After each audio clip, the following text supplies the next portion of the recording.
Well guys, it's that time of year again. Halloween is among us. Nothing like being a full-grown boy, eating candy corn, and dressing up. Also, there's a FNaF movie coming out. Welcome to my podcast. Today, I'm selling out Five Nights at Freddy's. If you don't know what it is, I'm sorry because I'm not going to explain it to you. That's the Riddler's job. FNaF is a series that blew indie horror out of the water. It's known for its simple gameplay and its colorful cast. I hate these things. I just want to know how scary these games are. So I'm going to rank these by how scary they are. These being the 6 that define what it is. Before we begin, I'll be ranking these games based on their gameplay, character designs, ambience, and atmosphere. The 4 ranks I'll be categorizing them are not scary, a tad bit creepy, spooky, and scary. With that out of the way, let's begin. Oh cholera, czy to Freddy Fazbear? Oh. The first one came out in 2014 and was the creator's, Scott Cawthon's, first attempt at a horror game. As a first attempt, I think he nailed it. The place is covered in spider webs and the walls are covered in grime. And also, wires for some reason, showing us how this place was just left abandoned for a while. Opening the monitor shows us 3 of the robots. Freddy Fazbear, Bonnie, and Chica. Oh yeah, there's a 4th, Foxy. Depending on the person you are, these designs can be creepy. I mean, besides nostalgia, they don't affect me personally. Looking at the game, you may think, this is just a bunch of pictures. And you're right. What makes this work is the ambience, or the noises around us. Carousel music.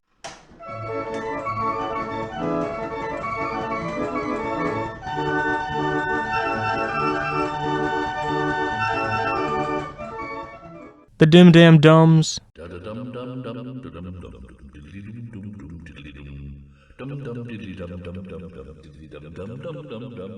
And the pots and pans clanging in the kitchen.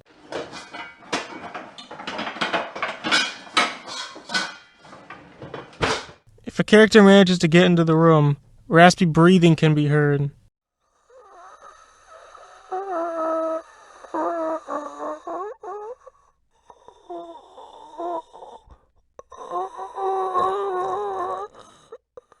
But of course, it's what we hear beyond the noises. This ambience plays to tell us how empty this place feels. Full of life during the day, but not anymore. It really just drags us back into the reality of the situation.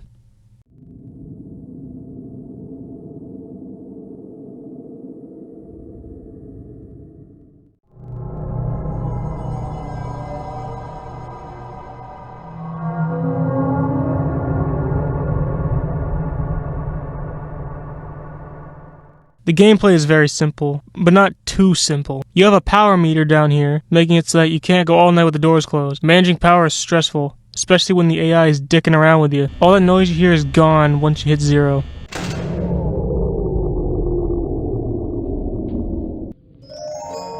Then of course, the infamous Toreador match, before death. Putting the first Freddy's on our list, I'll have to rank it as spooky. The second one came out the same year, 2014, in November, and introduced more story stuff, I guess. But I'm not here to talk about, the prequel-sequel thing, or what the hell a Purple Man is. The game starts with a cutscene of Fred's POV. All we can do is look back and forth, left to right, and our lifeless friends there. The background noises are pretty creepy. That's all for that. After beating Night 2, the cutscene plays again, but their heads moved. After Night 3, the same thing, but they're staring straight at you. Look back in front of you. There's a golden bear there. After Night 4, something blocks your view. Everywhere you move, it follows, before abruptly ending. How does the office look? You're not the thinker! Well, for starters, it's way brighter than the previous one. There aren't any spider webs telling us that this place is full of life. And, well, there's no doors. The cast we knew are still there. Just more, family friendly is all. What in the actual... There's a couple new faces here. Mainly Balloon Boy here and this puppet. While the Balloon Kid isn't all that intimidating. Hell, he sucks.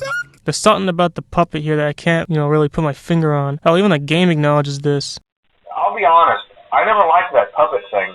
It's always thinking, and it can go anywhere. I don't think the Freddy mask will fool it, so just don't forget the music box. The new characters aren't all that creepy. Freddy makes me laugh. Everyone has thoughts on Chica. Bonnie is whatever. Mangle here is just an abomination that lives in endless agony.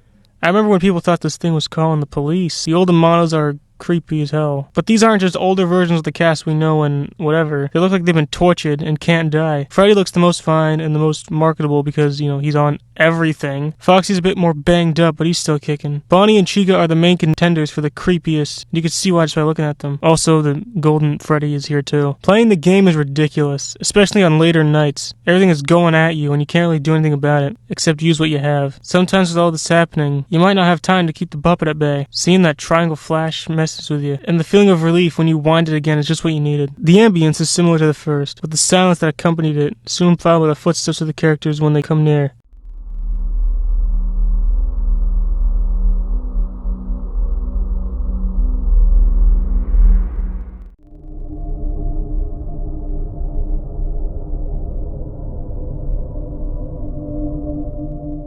And of course,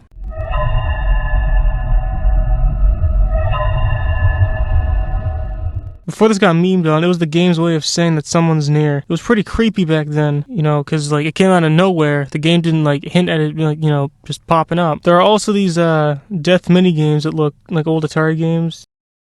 Kinda unsettling. Putting Freddy's 2 on our list, I'll rank it as spooky. How are you alive? This is ridiculous. Third one came out about a few months later, on March 2nd, 2015. This was supposed to be the end of the series.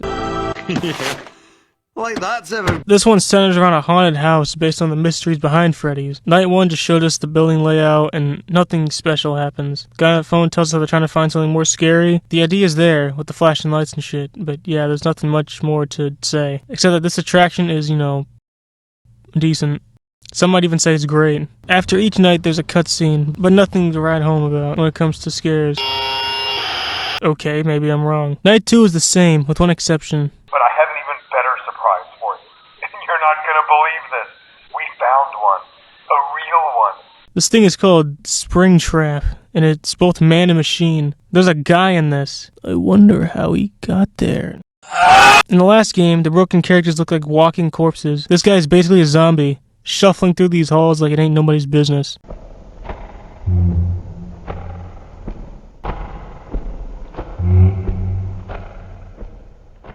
Also, this is peak character design. The moldy green of the suit mixed with the damaged holes and the fleshy bits inside, as well as the lifeless eyes. Because let's be honest, there's nothing behind them.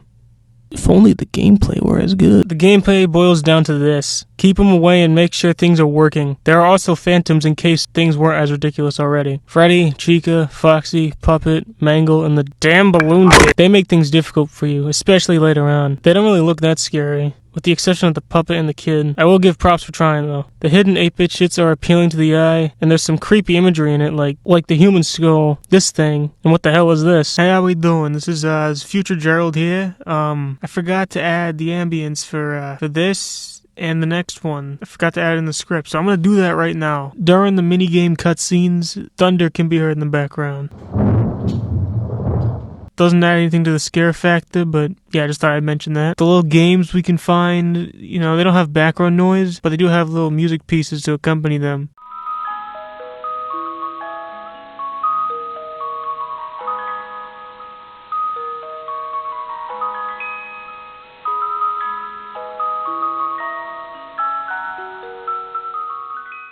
In the main game, an ambience plays during the more, calm parts of the night.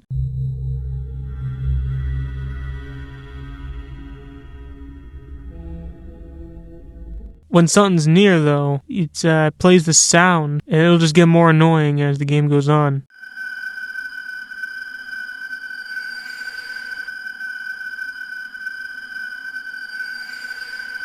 Putting Freddy's 3 on our list, I'll rank it as a tad bit creepy. I don't want to alarm you, but there may be a boogeyman or boogeymen in the house. Now it's time to get funky. Freddy's 4 came out, again, a few months later, July 23rd, 2015, and it changed a lot. There's no cameras, no restaurant, or any of that shit. This time, we're in a house. Hey, it's me again, future me, this is for 4, this is the ambience for 4. Alright, here we go. In the minigame cutscenes, 99% of the time, we'll hear like a deep laughter in the background.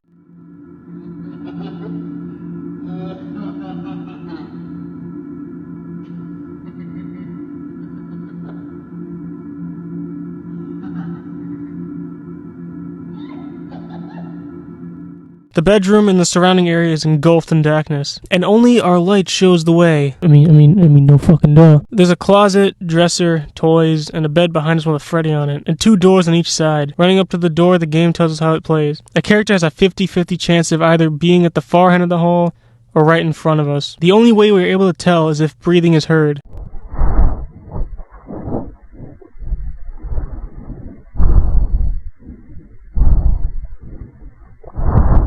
There isn't a visual cue either, as the hallway is shrouded in darkness. I cannot stress this enough. Every time I hear breathing from one of these halls, my heart will instantly drop as I close the door, hoping the thing on the other side will go away. Once the footsteps retreat, there's a slight chance that you will catch a glimpse of either Bonnie or Chica. Behind you on the bed, faint screaming can be heard. Turning around will reveal that up to 3 small Freddys can appear, and shining the light gets rid of them. Stomping can be heard on either the left or right side, and eventually the stomping soon enters your closet. Foxy will hide there until the end of the night. And we'll do that. Alright, that should be the last time I'm stepping in. During the night, many sounds can be heard. From dogs barking,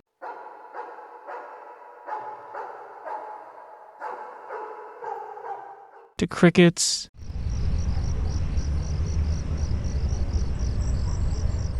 maybe some static.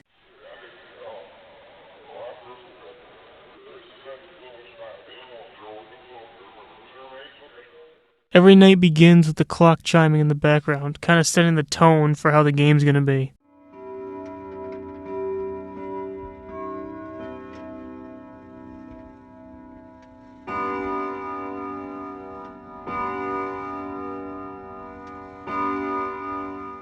Every night is like this, until night 5. That's when things get crazy. Golden Freddy, with a purple hat and bow tie, appears and is vastly different from everything else we learned. He isn't even called Golden Freddy. He's called Fredbear. He runs through the halls and you have to keep him from entering. If he laughs, he's inside, either on the bed or in the closet. Night 6 is normal until 4, then Fredbear appears. Nightmare is interesting. It's basically the same thing as 6, but at 4, something else comes.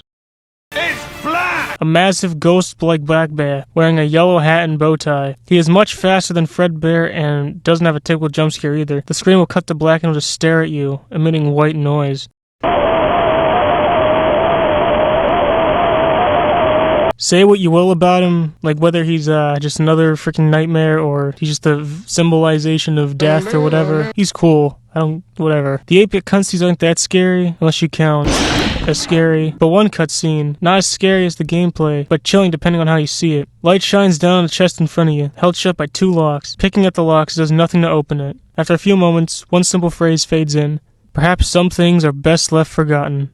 For now. This can mean one of 2 things. Either A, the contents of the box won't be shown until we're ready to see it, or 2, whatever is in that should never see the light of day. Either way, I don't think we're ever going to see what's inside. Putting Freddy's 4 on our list, I'll rank it as scary. Hey dog, get some ice cream? Only a spoonful. Cha-cha real smooth. Five Nights at Freddy's sister location was released more than a year after 4, on August 7th, 2016. This is when things were starting to get real funky. This one was trying to tell us a story instead of doing what the other games did, with the sitting in one spot thing. Also, this is when the series delves into more sci-fi horror. I mean, which it's not a bad thing, you know. Seen Alien? Greatest sci-fi horror movie ever made. The scares are still there, so let's hop into it. When we first boot up the game, a cutscene plays. A conversation plays out between 2 people, with them talking about how unique these machines are, and how they have to go over what they do again because, just so I can understand. The second man says that this one can sing, dance, inflate balloons out of her fingertips, can take song requests, which means she can play the hit song Bugs on My Nuts, and can dispense ice cream. Alright, dude. What the flip? The cutscene ends with the first man saying, "With all due respect, those aren't the design choices we were curious about, Mr. Afton." I know y'all are scratching off dandruff flakes thinking, who's this Afton guy? Well, if you read the book like I did, he's the bad guy. I'm just gonna skim over the plot and only touch the scares, so this video isn't longer than it needs to be. Night 1 doesn't really have any creepy moments, unless you count Baby not showing up. Great job, Circus Baby. We knew we could count on you. Or, the clanking you hear while crawling back. Night 2 has some things, like the angsty teen warbling and shit.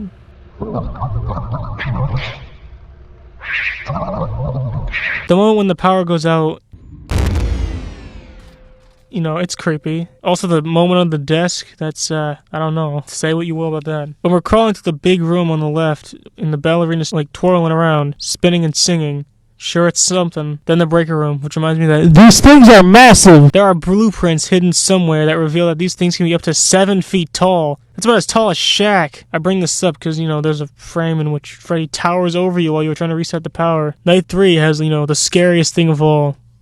A pay deduction. It's worth mentioning that due to your lackluster performance yesterday, your pay has been decreased by a substantial amount. If we choose to go into Baby's room on this night, I can't believe I'm saying this into a microphone. She'll tell us a story on how she was on stage once. She would count how many younglings were in the room for some reason. There were 4, then 3, then 2, then 1. Something happened when there was 1. A little girl, standing by herself. I was no longer myself. What? The big room on the right is pretty stressful to get through. Foxy will appear, making sure you ain't moving a muscle. Also, you can't tell if he's gone because of how the footsteps are implemented. If we're talking about running back from fixing Freddy... Did I jump scare you? Yeah, I bet I did. You coward. Night 4 isn't all that scary. More so infuriating. But I do want to touch on Baby's speech in the beginning. She brings up a thing called the scooper, and how it's got a silly-ass name. It sounds like something you would use for ice cream, or custard, or sprinkles. 2 other technicians come in to get the ballerina locked and loaded. Baby then goes on a rant about playing pretend and how it's the only thing that matters, apparently. Do you ever play make-believe? Pretend to be one way when you are really the other? It's very important. But Laura never learns. But I do. They think there is something wrong on the inside. Whilst we see the scooper do its thing. What kind of cult shit? Night 5 has some shits and giggles, alright. When we're riding down the elevator, we're told that 2 technicians are still down there. Most likely the same 2 from last night. After reaching the control room, we're told to check on Ballora, the ballerina. And... Great. Now let's check on Funtime Foxy. Great. It looks like everything is as it should be in Funtime Auditorium. Your task today will involve more maintenance work. Circus Baby had a rough day and is in need of repair. You will be required to reach the parts and service room by once again sneaking through Funtime Auditorium. After running through the hall, we enter parts and service. Baby tells us that Ballora is in the room with us, and we're told to bring her to the scoop room because, and I quote, something bad happened. After some button pushing, we're told to do what she says, and if we don't, we die. After walking in the dark, we're taken into another room. Warning, you've entered a highly dangerous area. You have entered from Maintenance Hatch 1B, reserved for cleaning and repair of the scooper. Entering this side of the room is strictly prohibited by unauthorized personnel. We see the empty shells of the robots on the floor. Baby tells us that everyone's already been here today. We've been tricked. Then she goes into explaining how if they, and I say they as in we, look like us, they can leave this place. If we looked like you, then we would have somewhere to go. The scooper only hurts for a moment.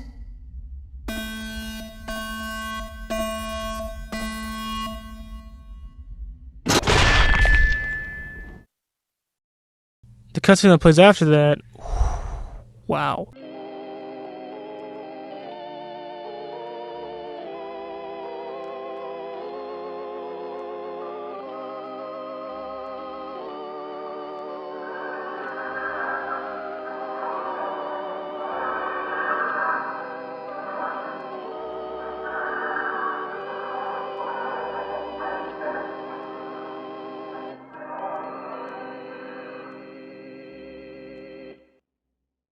Another ending can be achieved, but I'm sure y'all already know that, about the fight between us and that thing.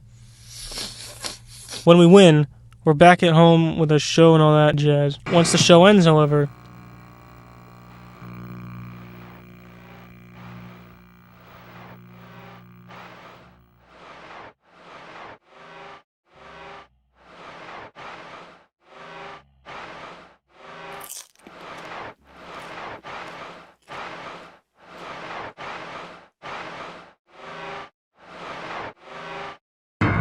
our fate is left undecided as the credits roll. Putting Sister Location on our list, I'm gonna rank it as scary. This is the thing where you go and you have to make your own pizza? Yeah, we give you the dough. You smash it, You pound it, you fling it up in the air, and then you get to put your sauce, and you get to sprinkle your cheese, and then you slide it into the oven. You know, you have to know how to do that. You can't have people shoving their arms into a 600-degree oven. It's all supervised. Oh, well. For this, I thought we'd just take a break from the scares for a second and just play something chill. Freddy Fazbear's Pizzeria Simulator was released almost a year later for free on December 4th, 2017. Basically, all we do is make pizza and shoot at kids. Some obstacles show up like, this. I'm sure it'll go back to normal, right?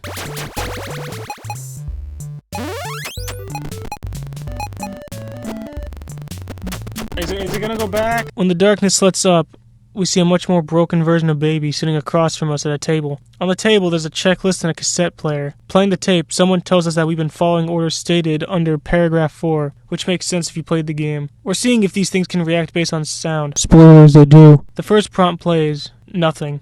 Then the second, nothing again. The third plays, and once again, nothing. Begin audio prompt in 3, 2, 1.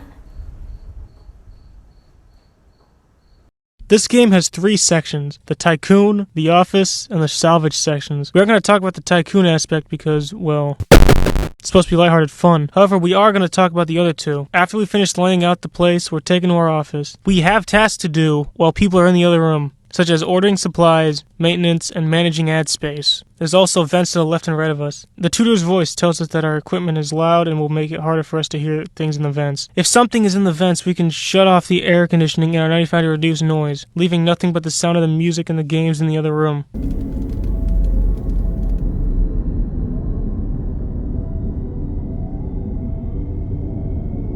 There's also a motion detector, an audio tab to lure any threats away, and a fan to keep us cool while being quiet. We're only able to use these one at a time. This section is fine at first, but we're only getting started. When we're done with that, we're taken to the salvage section, or the place, like the beginning of the game. The cassette man tells us that things, are left here in the alleyway behind the building, and it's now our responsibility. Of course, as with everything else in this line of work, those benefits come with risk.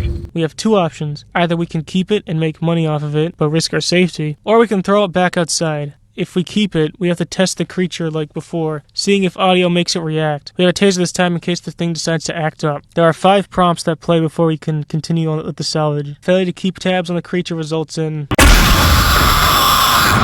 and it'll be loose in your pizzeria. If you get through it, you get your money for the beast. They will then torment you in the office until the end of the game. One of them happens to get to your office, just shine a light in their face, and they'll eventually leave. This sounds easy at first, but you have to manage noise, temperature, and tasks as well. Keep in mind, everything around you makes noise, which makes, the later levels, like Friday and Saturday, pains in the ass. The characters have a more homeless look to them. Baby is a bit banged up, has shaggy hair, and a lobster claw, and roller skates. Freddy is just a pile of wires. He's missing an eye and has sharp teeth. He's got a little melted face too. But hey, he's dressed for the occasion.